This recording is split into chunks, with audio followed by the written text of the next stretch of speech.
ইমাম ইবনে রাজব হাম্বলি রহমতুল্লাহ আলাইহি বলেন যে এই দুটো বাক্য, যে ওসিকুম বেতাকওয়াল্লাহ ওয়াসসামি, আল্লাহ ভীরুতা এবং শোনা এবং মানা, এই যে দুটো কথা রয়েছে, এতে ইহকাল পরকালের সার্বিক সৌভাগ্য বা কল্যাণ নিহিত রয়েছে। আল্লাহ ভীরুতা যদি কারোর মধ্যে থাকে, আল্লাহর ভয়ে ভালো কথা কাজে থাকে, আল্লাহর ভয়ে মন্দ কথা কাজ থেকে বেঁচে থাকে, তাহলে ইহকাল পরকালের সৌভাগ্য হাসিল করতে পারবে।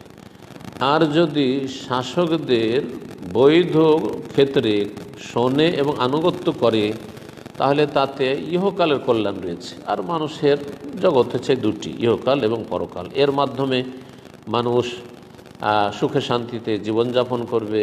এর মাধ্যমে যখন দেশে স্থিতিশীলতা থাকবে, শাসকদের আনুগত্যের মাধ্যমে বৈধ কাজে, তখন দিন কে প্রকাশ্যে পালন করতে পারবে, নিরাপদ চলাফেরা করতে পারবে, আওয়াজবন্দি করতে পারবে, আল্লাহর সন্তুষ্টিমূলক কাজ করতে পারবে।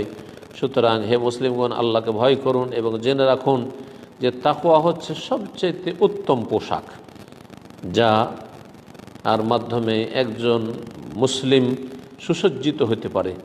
এবং তাকওয়া হচ্ছে সবচাইতে উত্তম সম্বল, যেই সম্বল একজন বান্দা গ্রহণ করে সে আগামী দিনে, আগামী জীবনে, পরকালে সুখী হতে পারে।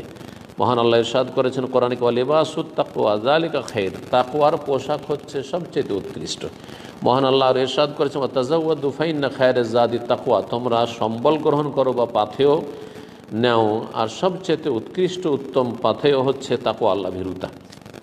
ইমাম বাকর মুজানি রাহিমাহুল্লাহ বলেন, যখন আব্দুর রহমান ইবনে আশআস আল কিন্দির ফিতনা বিরাজ করছিল, অর্থাৎ বিদ্রোহ ঘোষণা করেছিলেন তিনি জালেম শাসক উমাইয়াদের যুগে ছিল, তাদের বিরুদ্ধে, তখন ইমাম তালক বিন হাবিব রাহিমাহুল্লাহ বলেছে, ইত্তাকুহা বিত্তাকওয়া, তোমরা এই ফিতনা থেকে, বিদ্রোহ করা থেকে, আর এই ফিতনায় জড়ানো আর দেশে অশান্তি সৃষ্টি করা থেকে তাকওয়ার মাধ্যমে বেঁচে থাকো, তাকওয়ার দ্বারা এর থেকে বেঁচে, ইত্তাকুহা বিত্তাকওয়া। তখন তাকে জিজ্ঞাসা করা হয় যে তাকওয়া আবার কি? সিফলানা তাকওয়া, তাকওয়া আমাদের জন্য বর্ণনা করুন তো, তার বিবরণ দেন, তাকওয়া কী জিনিস। তখন তিনি অত্যন্ত গুরুত্বপূর্ণ কথা বলেছিলেন, আল আমালু বিতাআতিল্লাহ, আল্লাহর আনুগত্যমূলক আমল করা, মানে আল্লাহর সন্তুষ্টির কাজ করা, আলা নূরিম মিনাল্লাহ, আল্লাহর পক্ষ থেকে নূরের আলোকে, অর্থাৎ নূরের ওপর ভিত্তি করে, অর্থাৎ কোরআন সুন্নাহর দলিল ভিত্তিক, রাজা সওয়াবিল্লাহ, আল্লাহর কাছে নেকির আশায়, ওয়াতারকে মাসিল্লাহ, এবং আল্লাহর বিরুদ্ধাচরণ এবং গুনাহকে পরিত্যাগ করা, আলা নূরি মিনাল, আল্লাহর পক্ষ থেকে যে আলো নাজল হয়েছে কোরআন এবং হাদিস, তার আলোকে, মাখাফাত আযাবিল্লাহ, আল্লাহর আযাবের ভয়।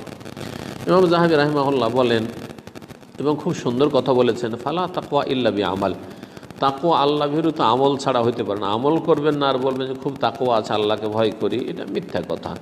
আর কোনো আমল হতে পারে না যতক্ষণ পর্যন্ত আপনি এলম হাসিল না করবেন এবং সঠিক এলমের, কোরআন সুন্নাহর অনুসরণ না, এলম এবং ইত্তেবা ছাড়া সঠিক জ্ঞান অর্জন করবেন এবং সেই সঠিক এলমের অনুসরণ করবেন। আর সেটা তখনই কাজে আসবে, ওয়ালা ইয়ানফাউ যালিকা ইল্লা বিল ইখলাস লিল্লাহ, সেটা তখনই কাজে আসবে যখন ইখলাসের সাথে এলম হাসিল করবেন, ইখলাসের সাথে, নিষ্ঠার সাথে অনুসরণ করবেন, ইখলাসের সাথে আমল করবেন।